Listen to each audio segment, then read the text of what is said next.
મહત્વપૂર્ણ સમાચારો પર હવે નજર કરી લઈએ તો તુષાર ચૌધરીએ કાર્યભાર સંભાળ્યો છે। વિધાનસભાના કોંગ્રેસના નેતા તરીકે પદ ગ્રહણ કર્યું છે। ઉપનેતા તરીકે શૈલેષ પરમારની નિમણૂક કરવામાં આવી છે। પ્રદેશ પ્રમુખ અમિત ચાવડાની હાજરીમાં પદ ગ્રહણ કરવામાં આવ્યું। ગુજરાતમાં એક પુલ હાલમાં તૂટ્યો હતો। 39 પુલ હાલ ગંભીર હાલતમાં। આગામી સત્રમાં તમામ મુદ્દા ગૃહમાં ઉઠાવવામાં આવશે। માનવ બલિ ન લેવાય ત્યાં સુધી નિષ્ક્રિયતા ભોગ વિના સરકાર કોઈ કાર્યવાહી કરતી નથી।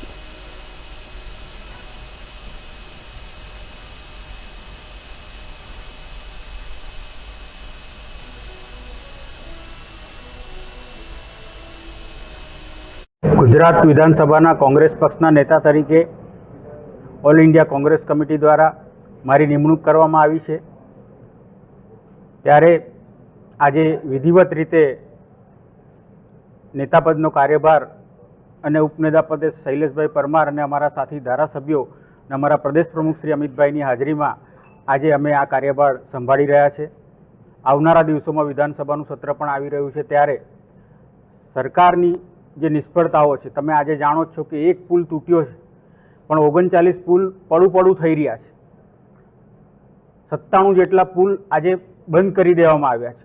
એટલે આ સરકાર માનવ બલિનો ભોગ લીધા સિવાય જાગતી નથી। એ પછી હરની બોટકાંડ હોય, તક્ષશિલા કાંડ હોય, રાજકોટનો અગ્નિકાંડ હોય કે મોરબીનો ઝૂલતો પુલ હોય, જ્યાં સુધી ગુજરાતના માનવોની બલિ ના ચડે ત્યાં સુધી આ સરકાર કોઈ પગલાં લેતી નથી। એવી બહેરીને મૂંગી સરકાર કામ કરી રહી છે। એમને સત્તાનો નશો છે, એમનું સંખ્યાબળ એટલું મોટું છે કે એવું માને છે કે અમે આજીવન અહીંયા જ રહેવાના છે, અમને કોઈ હટાવી શકે એમ નથી, અમને કોઈ હરાવી શકે એમ નથી। એ દિશામાં એ લોકો પ્રજાને પણ ભૂલી ગયા હોય, ત્યારે વિરોધ પક્ષ તરીકે અમે વિધાનસભામાં પણ સરકારની સામે બાયો ચડાવીશું અને એમની નિષ્ફળતાઓને ઉજાગર કરીને પ્રજાને ન્યાય અપાવવાનો અમારો પ્રયત્ન રહેશે।